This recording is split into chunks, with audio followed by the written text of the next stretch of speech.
आणि बुलेटिनच्या सुरुवातीला बातमी अमरावतीमधून आहे। अमरावतीमध्ये 75 वर्षीय उपोषणकर्त्या एका महिलेचा मृत्यू झालेला आहे। मुलीला अनुकंपा तत्वावर नोकरी देण्याची त्यांची मागणी होती। पोलिसांनी बळजबरीने मृतदेह ताब्यात घेतल्याचा आरोप सुद्धा आता केला जातोय। उपोषणकर्त्या मायलेकींचा आमदार खोडके यांच्यावर हा आरोप आहे। तर अमरावतीमध्ये 75 वर्षीय उपोषणकर्त्या एका महिलेचा दुर्दैवी मृत्यू झालेला आहे।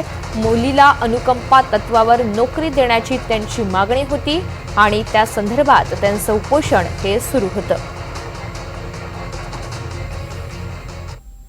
फक्त आमची अनुकंपा नोकरी आणि आमचा हक्काचं आमचंच घर आम्हाला मिळावं याकरिता 6 महिन्यापासून इथं आंदोलन करत आहोत। जिल्हाधिकारी कार्यालयातील एकही अधिकारी आम्हाला भेटायला नाही आला, मनपामधील एकही अधिकारी भेटायला नाही आला आणि सीपी ऑफिस मधील एकही अधिकारी भेटायला नाही आला।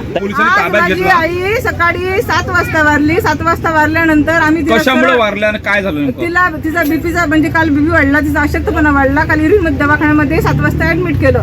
ऍडमिट केल्यानंतर तिच्यावर ट्रीटमेंटच झालं नाही 2-3 घंटे। 12 वाजता आयसीयू मध्ये ऍडमिट केलं आणि आज सकाळी तिला मृत घोषित केलं।